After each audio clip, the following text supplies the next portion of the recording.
নমস্কার বন্ধুরা, welcome to সুতাপাস kitchen. আবারও এসে গেছি আমি একটি নতুন ধরনের রেসিপি নিয়ে। অনুষ্ঠান বাড়ি স্টাইলে আজ আমি তোমাদের এঁচোড় চিংড়ি করে দেখাবো। তার জন্য তোমাদের আমার সাথে থাকতে হবে। খুব মজার রেসিপি, সবার ভালো লাগবে। তোমরা আমার সাথে থাকো, আর ভালো লাগলে অবশ্যই চ্যানেলটিকে সাবস্ক্রাইব করো। এঁচোড়টাকে কিন্তু আমি বেশ কিছুক্ষণ একটু নুন আর একটু হলুদ, 1 চামচ মতন লবণ মেশালাম, আর 1/2 চামচ মতন হলুদ মিশিয়ে আমি কিন্তু জল দিয়ে খুব বেশ কিছুক্ষণের জন্য ভিজিয়ে রেখে দেব।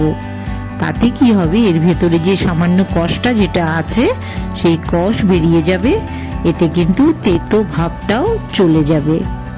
আধ ঘন্টা পরে আমি আবার ফিরে এসেছি। জলটা বয়েলড হয়ে গেছে। সামান্য একটু লবণ, আবারও একটু হলুদ দিয়ে জলটা ফুটিয়ে নিয়ে তার মধ্যে কিন্তু আমি এই এঁচোড়গুলো আর সাথে কিছু আলু কেটে রেখেছি আমি কিন্তু বয়েলড করে নেব। এঁচোড়টা দিয়ে দিলাম হলুদ জলের মধ্যে, যাতে কোনো রকম যাতে তেতো না থাকে, তার জন্য কিন্তু জলের মধ্যে একটু নুন হলুদ মিশিয়ে নিয়েছি। ফোটানো জলের মধ্যে এই যে প্রেসার কুকারে আলুটা আমি নিচে দিয়ে দিলাম, ওপরে কিন্তু এঁচোড়গুলো দিয়েছি। আর খুব বেশি জলের দরকার নেই, সমান সমান জল দিয়ে আমি বয়েলড করে নিয়েছি।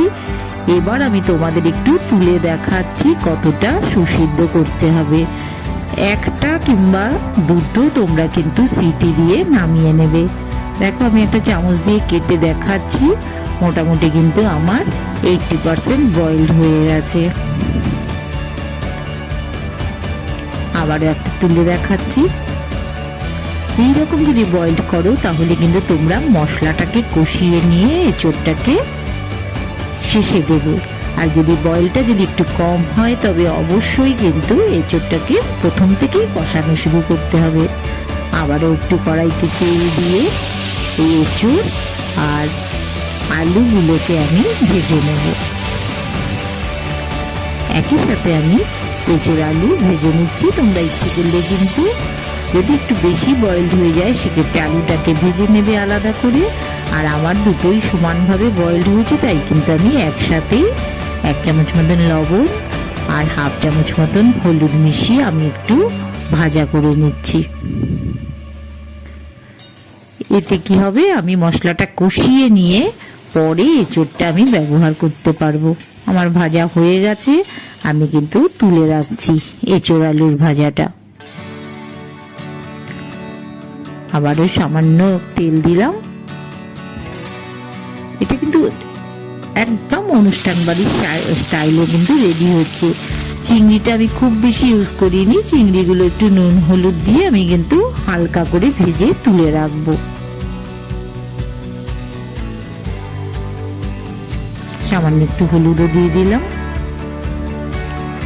চিংড়ি কিন্তু কখনোই খুব বেশি ফ্রাই করবে না, হালকা ভাজা হলেই কিন্তু তুলে নেবে, না হলে কিন্তু চিংড়িগুলো ভীষণ শক্ত শক্ত লাগে খেতে।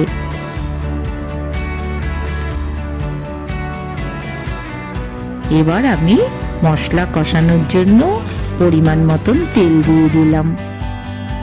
2টো পেঁয়াজ আমি একদম কুচো করে রেখেছিলাম, সেই পেঁয়াজটাকে কিন্তু আমি প্রথমে ফ্রাই করে নিচ্ছি।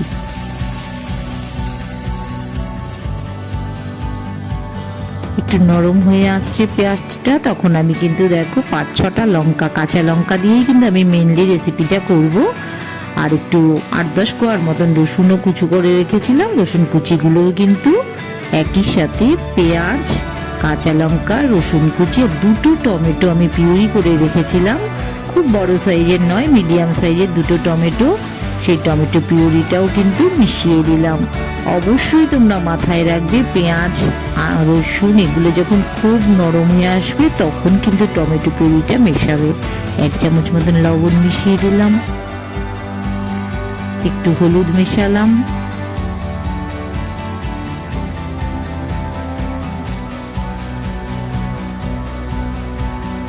কাশ্মীরি লাল লঙ্কার গুঁড়ো আমি একটু মেশালাম। আমি শুকনো লঙ্কার গুঁড়ো আলাদাভাবে এখানে ইউজ করিনি, শুধুমাত্র একটু সুন্দর কালারের জন্য, অনুষ্ঠান বাড়ির স্টাইল আনার জন্য একটু কাশ্মীরি লাল লঙ্কার গুঁড়ো মিশিয়ে দিয়েছি, একটু ধনে আর জিরে হাফ চামচ করে আছে, দুটো মেশানো, সেটা আমি মিশিয়ে দিলাম। গ্রেভিটা রেডি করে নিচ্ছি খুব ভালো করে।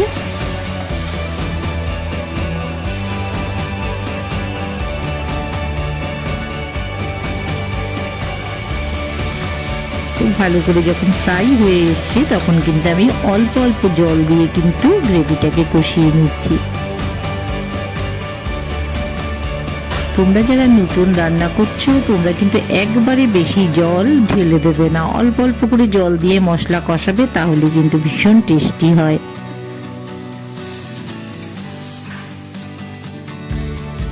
আমি কিন্তু ওই মশলার সাথে একটু আদা কাঁচা লঙ্কা পেস্ট করে রেখেছিলাম, সেটাও কিন্তু আমি মিশিয়ে দিলাম।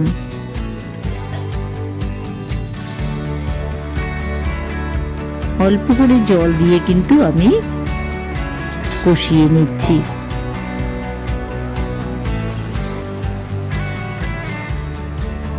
এবার কিন্তু যেই কষে এসছে, পুরো যখন এঁচড়গুলো বয়েলড হয়ে গেছে, মানে সুসিদ্ধ হয়ে এসছে, তখন কিন্তু আমি চিংড়িটা দিয়ে নাড়িয়ে নিলাম।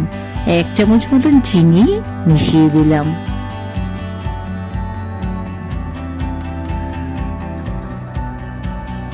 এবার দেখো হাফ চামচের মতন গরম মশলা আমি ওটার সঙ্গে মিশিয়ে দিলাম। ভীষণ টেস্টি লাগে এরকম পেঁয়াজ রসুনের রান্না, সাথে একটু গরম মশলা, দারুণ একটা ফ্লেভার নিয়ে এসেছি। তোমাদের সাথে আমি যদি শেয়ার করতে পারতাম আমার দারুণ লাগতো, দারুণ সুন্দর গন্ধ।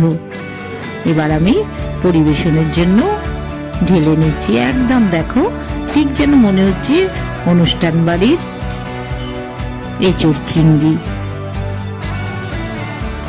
আমার কিন্তু রেসিপিটা রেডি হয়ে গেছে। বন্ধুরা, তোমাদের যদি আমার সাথে এতক্ষণ ধরে থেকে যদি তোমাদের রেসিপিটা পছন্দ হয় তবে অবশ্যই তোমরা একটা লাইক করো। আর নতুন নতুন রেসিপি সবসময় আমি এরকম নিয়ে আসবো। দেখো একটু ধনে পাতাও কিন্তু আমি উপর থেকে ছড়িয়ে দিয়েছি। তবে এঁচড়ে ধনে পাতা খুব একটা লাগে না, এটা তোমাদের ইচ্ছে মতন। সাবস্ক্রাইব করো চ্যানেলটা, লাইক শেয়ার